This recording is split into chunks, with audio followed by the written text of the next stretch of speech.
back to the Panic Room, everyone, and to a tag video today. So today we are doing the ratings and reviews tag, and I was tagged by John at Books of Blood. So thank you, John. So guys, I'm having a little bit of anxiety about this tag. I hope I can do it justice, but you guys know if you watch my reviews, it's less about rating and more about like, hey, check out this cool shit I read. Even if you follow my Goodreads, it's really not even a rating. It's just like, hey, this is awesome. And you know, I've considered in the past that people are like, oh, Pax loves everything she reads. Well, I do. I do. I mean, maybe it's because I know what I like and read what I like. And maybe I've just really lucked up because the people who have sent me books know me well enough. Or maybe I just, you know, don't hate a whole lot of shit. I don't know. But yeah, so let's do it. Let's get started. Question number 1 is tag folks. No. So question number 2 is, how do you know you've just finished a good book? Is it a thinking or a feeling response? That's a good question. I'm gonna say probably mostly feeling, but thinking goes into it too.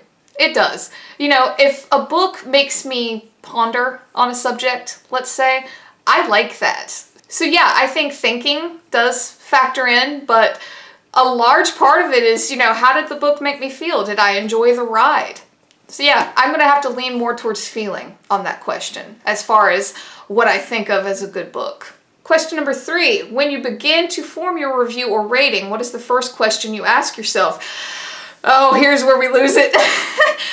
I don't really ask myself questions. Maybe I should. I've said that countless times in the past. I watch so much BookTube, and so many of you are just amazing at your analysis, and then I look at myself and it's legit me like turning on a camera and saying, hey, this book is awesome. Let me tell you why.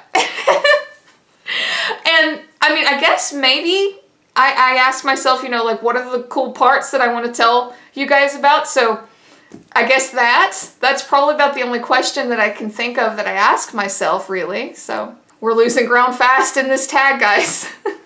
Don't look at me like that. Question number 4, do you do star ratings? Why or why not? No, mostly because of everything that I just said. I don't think about it like that. Like, for me, it's just, wow, this book is great, you know, and maybe I should think more analytically.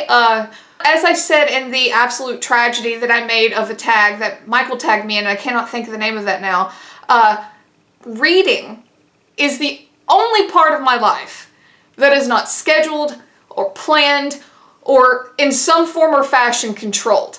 And to me, putting like star ratings or TBRs or things like that is exuding control, and I'm not going to do that. Because the minute I do is the minute that reading becomes a chore, and that's not going to happen. I won't let it. I'll stop doing YouTube before I do that. That's how serious I am about it. I am never going to let my love for these little paper objects with ink on them become a chore or something that I put on a calendar or something that I have to like stress over and get all together and make a pretty stack. I'm just not going to do it. No hate to those that do. We all function differently. That's a good thing that we're all different in that regard. It just doesn't work for me. I like to be like, hey, I feel like reading that one. Wow, that one looks crazy as hell. I can't wait to talk about, you know, the dumb shit that happened in this book. I like that. I like the freedom. This, sitting in front of the camera and talking to you guys, this is my freedom. Okay? So, yeah, that was probably a long-winded answer. But no, I don't do star ratings. Number 5, do you believe every book has its perfect reader? Does this contradict the idea that a book can be bad? Again, good question. Yes, I do think that every book has its perfect reader. But bad is subjective because a book can be bad to me and not to someone else. It's kind of like food. You know, something can taste good to me, but not to someone else. And it doesn't necessarily make that food intrinsically bad. So, yeah. I mean, I think that's a very interesting conversation, but I also think that that is normally going to come out with the answer that things like that are subjective. Again, just my opinion. All right, number 6, what book that you hated have you recommended? I've never recommended anything that I hated. Why would you do that? Number 7, what makes a book good, bad, or great by your evaluation? Probably how involved I get. Let's say that. And that is a super wide definition, because there's so many ways to involve me. You can involve me in the world, you can involve me in your character's mind, in the story itself, and the plot, whatever.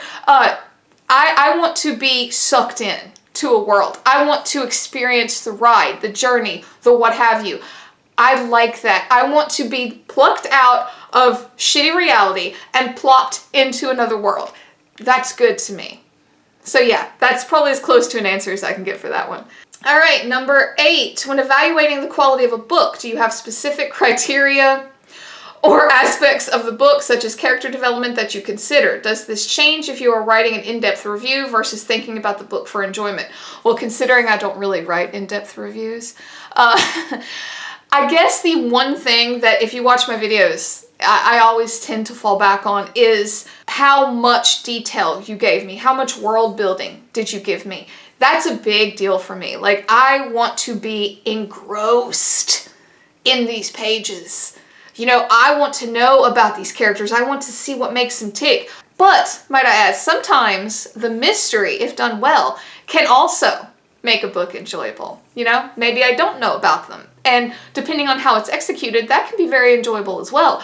So I guess I kind of have to leave out the part of this question about like thinking in depth or critically, because I don't. Books are enjoyable for me. They just are. These are my happy places. But I do think that there is definitely a need and a place for in-depth review. That's what some people come to BookTube for. That's what some people want. It's just not me. I feel like a lot of my people are here just to be like, well, look at her reaction to that. And I mean, yeah, maybe I say, a smart thing every now and then, but I really just like to get through to people like, hey, I loved this book. Nobody in my life reads. Let me tell the camera about it, and maybe you'll go read it too. That's why I'm here. I feel like I veered off course for that question. So number 9, do you consider star ratings or average ratings when choosing a book to read or add to your TBR? I don't do TBR. Kind of. In a very slight way. And I'll explain that. At the end of the day, what I choose to read is my choice. That is always going to hold more weight than anyone else's opinion. And I don't say that to be mean. It's my choice as to what to read. However, if it is a friend of mine, somebody who I know has similar taste to me, then yes, their opinion on a book will stick in the back of my head.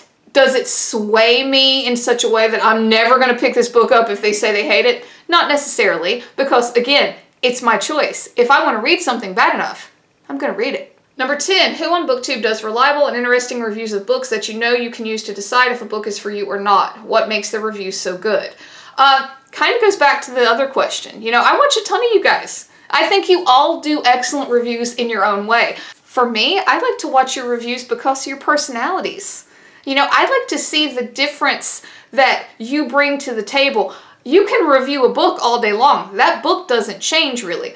But your opinion and how you articulate it, that's what I enjoy.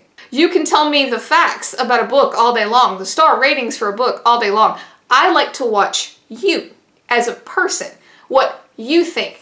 I've said it countless times. The whole reason I'm here, the whole reason I have a channel is because nobody in my life reads. And I want to talk to people who do. And beyond that, I want to talk to people who read the same weird shit I do and enjoy it. Yeah, I can't really pick a person or a group of people. Like, to me, the entirety of HorrorTube kind of brings their own flavor. And that's great to me. That's what makes it worthwhile. Probably a cop-out, but I do that a lot in tags. All right, number 11. Does that or those booktubers use different language than you to evaluate and review the overall quality of a book?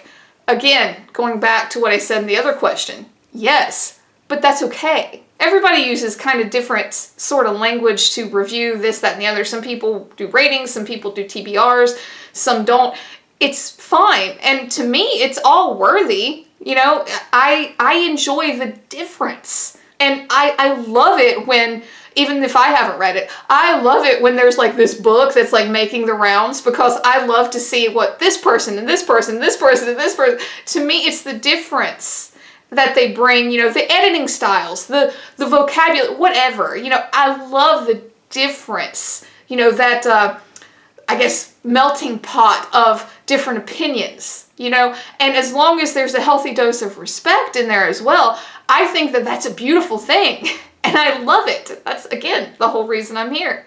So that is it, guys. Thank you for hanging out for another tag video, and thank you, John, for tagging me in this one. This was actually quite thought-provoking, and I don't think I made it the dumpster fire that I thought I was, so... But guys, thank you for hanging out for another tag video. Please like and subscribe. It would really help me out. And until next time, bye for now.